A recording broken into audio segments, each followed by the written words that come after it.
സത്യൻ അന്തിക്കാട് മോഹൻലാൽ കൂട്ടുകെട്ടിൽ 10 വർഷത്തിന് ശേഷം പുറത്തിറങ്ങിയ ചിത്രമാണ് ഹൃദയപൂർവ്വം. പതിവ് പോലെ കുടുംബ പ്രേക്ഷകരെ ആകർഷിക്കുന്ന ഒരു ഫീൽ ഗുഡ് സിനിമയാണിത്. ഹൃദയമാറ്റ ശസ്ത്രക്രിയയ്ക്ക് വിധേയനായ സന്ദീപ് എന്ന കഥാപാത്രത്തെയാണ് മോഹൻലാൽ അവതരിപ്പിക്കുന്നത്. ചില പ്രധാന കാര്യങ്ങൾ. മോഹൻലാൽ പഴയ മോഹൻലാലിന്റെ കുസൃതികളും ശരീരഭാഷയും ഈ സിനിമയിൽ കാണാം. അദ്ദേഹത്തിന്റെ സൂക്ഷ്മാഭിനയം എടുത്തു പറയേണ്ട ഒന്നാണ്. ചില പ്രത്യേക ചലനങ്ങളിലൂടെ നടുവേദനയുള്ള ഒരാളുടെ അവസ്ഥയെ വളരെ മനോഹരമായി അദ്ദേഹം അവതരിപ്പിച്ചിരിക്കുന്നു. പുതിയ താരങ്ങൾ. പുതുമുഖ നടനായ സംഗീത് പ്രതാപ് മികച്ച പ്രകടനം കാഴ്ചവെച്ചു. മോഹൻലാലിനൊപ്പം തോളോട് തോൾ ചേർന്ന് നിൽക്കുന്ന പ്രകടനം അദ്ദേഹത്തിൻ്റെതാണ്.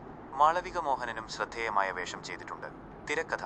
സത്യൻ അന്തിക്കാടിന്റെ മകൻ അഖിൽ സത്യന്റെ കഥയ്ക്ക് തിരക്കഥയും സംഭാഷണവും ഒരുക്കിയത് സോനു ടി പി ആണ്. കഥാമുഹൂർത്തങ്ങൾ അതിവൈകാരികതയിലേക്ക് പോകാതെ സ്വാഭാവികതയോടെ അവതരിപ്പിച്ചിരിക്കുന്നു.